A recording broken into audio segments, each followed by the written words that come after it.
When Americans think of Theodore Roosevelt, they usually picture the Rough Rider, the hunter, or the trust buster. But one of Roosevelt's biggest impacts was the way he changed the role of the president in protecting the environment. He believed America's land, forests, water, and wildlife should not be destroyed for quick profit. Instead, he helped make conservation a national mission. Theodore Roosevelt was born in New York City in 1858. As a child, he was physically weak and struggled with asthma. Instead of accepting that, he worked hard to build himself up. He exercised, boxed, hiked, hunted, and pushed himself to live what he later called the strenuous life. That mindset shaped the way he saw the world. Roosevelt believed people should be active, disciplined, and willing to face hard challenges.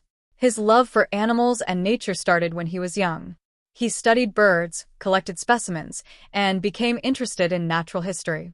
Later, his time in the Dakota Badlands made that interest more serious. In the West, Roosevelt saw how overgrazing, careless hunting, and poor land use could damage the environment. He also saw wildlife disappearing from places where it had once been common. Those experiences helped convince him that America needed to protect its natural resources before they were gone. Before becoming president, Roosevelt became known as a man of action. In 1898, his fame grew during the Spanish-American War when he helped lead the Rough Riders in Cuba. After the war, he became governor of New York, then vice president of the United States. In 1901, President William McKinley was assassinated, and Roosevelt became president at only 42 years old. He was the youngest person ever to become president.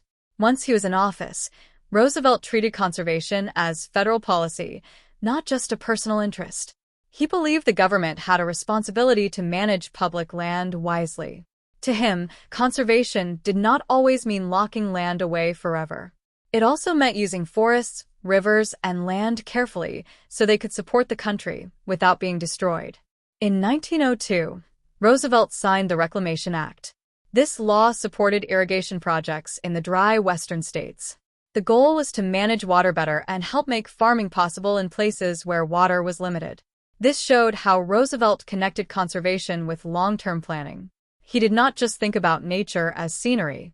He also thought about water, land, farming, and the future growth of the country. In 1903, Roosevelt created Pelican Island in Florida as the first federal bird reservation. This was a major step for wildlife protection. At the time, many birds were being killed for their feathers, which were used in fashion. By protecting Pelican Island, Roosevelt helped start what later became the National Wildlife Refuge System. This showed that wildlife protection could become part of national policy. Roosevelt also worked closely with Gifford Pinchot, a leading forester who believed forests should be managed scientifically. One of Roosevelt's most powerful tools came in 1906 when he signed the Antiquities Act. This law allowed presidents to protect historic, cultural, and scientific sites by making them national monuments. Roosevelt used this power boldly. He created 18 national monuments, including Devil's Tower, Petrified Forest, Muir Woods, and the Grand Canyon. When speaking about the Grand Canyon, Roosevelt said, "Leave it as it is. You cannot improve on it." That line captures the heart of his conservation message.